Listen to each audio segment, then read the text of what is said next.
अऊज़ु बिल्लाहि मिनश्शैतानिर्रजीम बिस्मिल्लाहिर्रहमानिर्रहीम अल्लाहुम्मा सल्लि अला मुहम्मद व आलि मुहम्मद व अज्जिल फ़रजहुम। अस्सलामु अलैकुम वरहमतुल्लाह। मैं दरूद शरीफ पढ़ता हूँ, एक बच्चा हंसता है। भाई दरूद शरीफ पढ़ने पे आप मुस्कुराते हैं, दरूद शरीफ पे मुस्कुराते हैं या कोई और वजह है?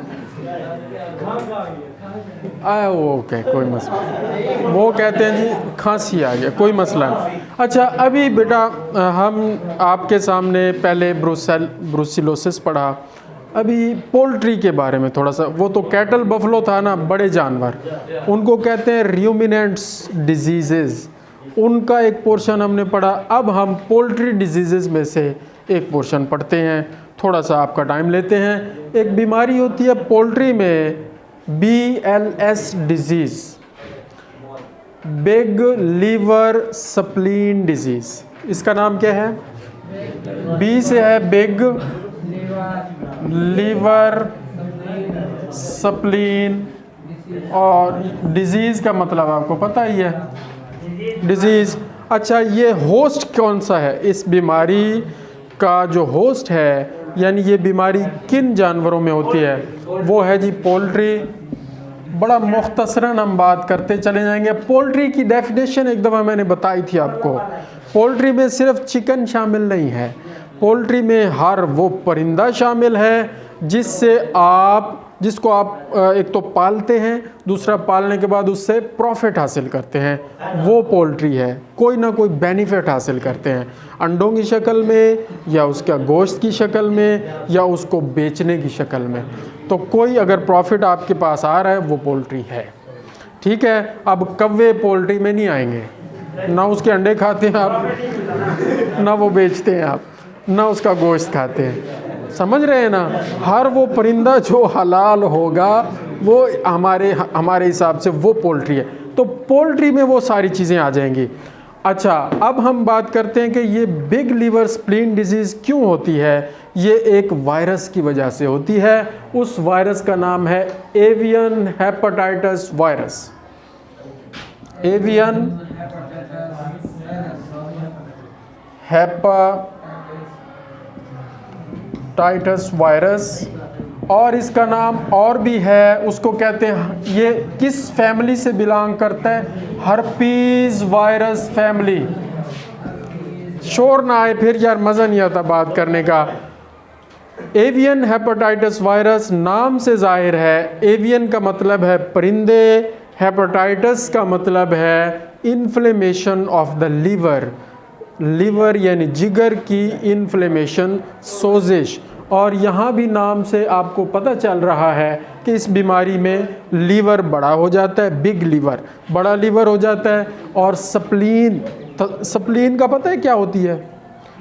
तिल्ली, तिल्ली को स्प्लीन कहते हैं। तिल्ली भी इस बीमारी में बड़ी हो जाती है। तो एक तो लीवर बड़ा होता है, दूसरा स्प्लीन बड़ी होती है। तो और ये एवियन यानी परिंदों में होता है ये सारा कुछ। और किस वजह से होता है? ये इस वायरस की वजह से होता है, हर्पीज वायरस की वजह से होता है।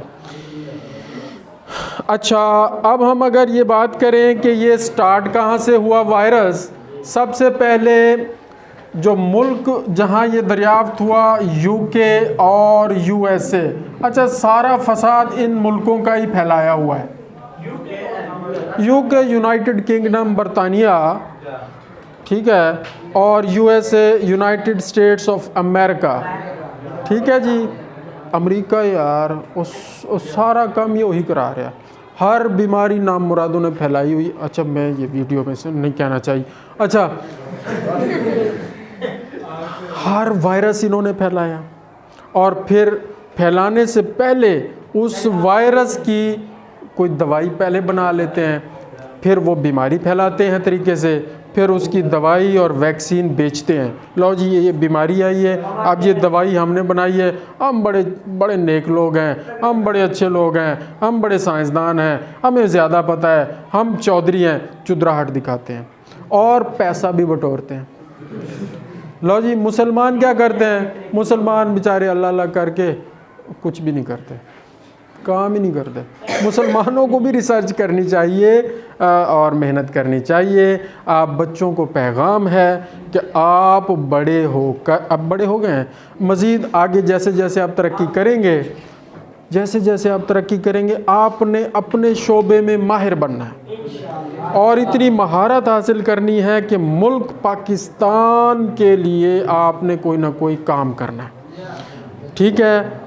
अब अगर कोई एक बीमारी भी आप पाकिस्तान से ख़त्म करने में अपना रोल अदा करेंगे तो ये बहुत बड़ी एक नेकी होगी आपकी। किसी एक फील्ड को चुन लेंगे आप, उस फील्ड में बस महारत हासिल कर लें और उस फील्ड के एक्सपर्ट बन जाएं, और एक्सपर्ट बनने के बाद नीचे अवाम को, लोगों को, गरीबों को कोई ना कोई फ़ायदा दें, उनको बीमारियों से बचाएं, उनकी मईशत को मजबूत करें और अपने घर की मईशत को, अपनी मईशत को, अपनी सेहत को अगर आप मजबूत करेंगे अल्लाह की रज़ा के लिए तो ये बहुत बड़ी नेकी होगी। तो एक साथ पैगाम भी आपको दे दिया। ये सबसे पहले यूके और यूएसए में ये वायरस हुआ और इस वायरस की वजह से ये बीमारी आई और अब पूरी दुनिया में है। हर बुराई यहाँ से शुरू होती है और फिर दुनिया में फैल जाती है। तो असल शैतान बुजुर्ग यही जो अमेरिका है। साइन और सिम्टम्स की अगर हम बात करें तो जिसमें ये वायरस आ जाएगा पोल्ट्री में, उसकी एग, अगर वो अंडे देने वाला परिंदा है, उसकी एग प्रोडक्शन कम हो जाएगी। एग प्रोडक्शन 40% तक कम हो जाएगी, 40% तक कम हो जाएगी। और अगर अंडे देने वाला नहीं है और ब्रायलर है और मीट मकसद के लिए, पर्पज़ के लिए उसको पाला जा रहा है, तो जाहिर है उसकी मीट प्रोडक्शन कम होगी, तो ओवरऑल उसकी प्रोडक्शन कम होगी, उसकी प्रोडक्शन कम होगी। और इसके बाद क्या होगा, आपको पता ही चल गया कि इसमें लीवर बड़ा हो जाएगा, स्प्लीन बड़ी हो जाएगी। जब लीवर बड़ा होगा, स्प्लीन बड़ी होगी, बुखार भी होगा। और जब बुखार होगा जानवर का या परिंदे का या जिसको भी आएगा, बड़ी आसान सी बात, उसका खाना पीना कम हो जाता है। खाना पीना जब कम होगा, कमज़ोर होगा, प्रोडक्शन खुद ब खुद कम हो जाएगी। तो वो तो सारी चीज़ें आनी है कि उसने, परिंदे ने खाना पीना छोड़ दिया है, उसकी प्रोडक्शन कम हो गई है, एग प्रोडक्शन कम हो गई है, बुखार हो गया है, और ये वो लिखने की ज़रूरत नहीं है। अब इसमें जो अहम बात है वो ये है, हमने पिछली बीमारी पढ़ी थी कि जानवरों से बीमारी लगती है इंसानों को, ब्रूसेला। ये वो बीमारी है जो इंसानों से लगती है मुर्गियों को, पोल्ट्री को, और न सिर्फ इंसानों से लगती है बल्कि पिग्स, सूअरों से भी लगती है। सुन लो मेरा बच्चा, भाई जी ज़रा गौर कर लो यार, बड़ा कीमती टाइम है आपका भी और मेरा भी। मैं चाहता हूँ कि एक एक लम्हा कोई फ़ायदा मंद साबित हो जाए और ये फरिश्ते लिख रहे हैं और ये नेकी शुमार हो जाए। मेहरबानी कर लें यार, मैं इसको एक इबादत समझ के आता हूँ, सीधी सी बात है। बात क्या हो रही है, बात ये हो रही है कि ये वो बीमारी है जो इंसानों से और पिग्स, सूरों से फैलती है पोल्ट्री में। ब्रूसेला क्या था, कैटल बफलो से आती थी इंसानों में। ये क्या है, ये उलट है, ये इंसानों से और इनसे ये वायरस जाता है पोल्ट्री में। तो बंदे अपनी सफाई रखें। हाइजेनिक मेजर्स बहुत ज़रूरी है, अपनी सफाई बहुत ज़रूरी है, अपने घरों की सफाई, अपने महल्ले की सफाई, और जहाँ जानवरों का बाड़ा बनाया है या मुर्गियाँ रखी हैं उनका कोई डरबा बनाया है या बड़ा शेड बनाया है, ओपन शेड है या कंट्रोल शेड है, जो भी है उसकी सफाई सबसे पहले है। इसलिए इस्लाम ने कहा सफाई निस्फ़ ईमान है, सफाई से सारा काम शुरू होगा। अगर इंसान ही पाक नहीं है तो नमाज कोई फ़ायदा देगी, नमाज हो जाएगी, नहीं होगी। तो तहारत पहले है, सफाई पहले है। तो हर बीमारी से बचने का नुस्खा सफाई है और हर बीमारी को कंट्रोल करने का तरीका सफाई है। कोरोना आया, लोगों ने शोर मचा दिया जी, हथ तो वो बार बार, मुंह तो वो बार बार, ए नहीं दसिया वज़ू करो बार बार। ओ भाई, जो मुसलमान है, जो 5 वक्त वज़ू करता है, नमाजें पढ़ता है, उसकी सफाई हो रही है। उसको क्या ज़रूरत है दोबारा दोबारा, वो हर वक्त वज़ू करता रहे। हैं जी 5 वक्त करे और उसके अलावा भी वज़ू में अगर रहेगा तो उसके रिज़्क में बरकत होगी। ये हदीस मुबारका का मफ़हूम है। जो हर वक्त बावज़ू रहेगा उसके रिज़्क में बरकत होगी, उसकी सेहत में बरकत होगी। जिसकी सेहत ठीक रहेगी उसके पैसे खर्च नहीं होंगे, रिज़्क बरकत हो गया, बीमारी ख़त्म हो गई, टेंशन ख़त्म हो गई।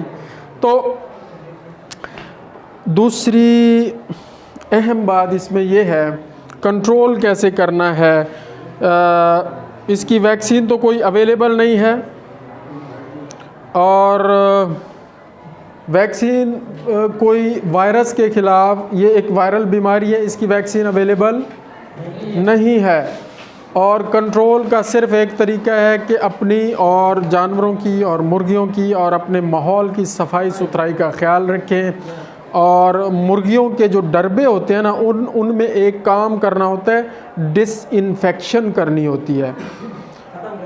डिसइंफेक्शन जब मुर्गियां स्टार्ट कर रहे हैं, चूज़ा डाल रहे हैं, उससे पहले करनी होती है, पूरी सफाई करके और डिसइंफेक्टेंट स्प्रे करना होता है वहाँ, ठीक है। नंबर 1 जरासीम मारने के लिए। नंबर 2 फ्यूमिगेशन करनी होती है, वहाँ धुआं लगाते हैं।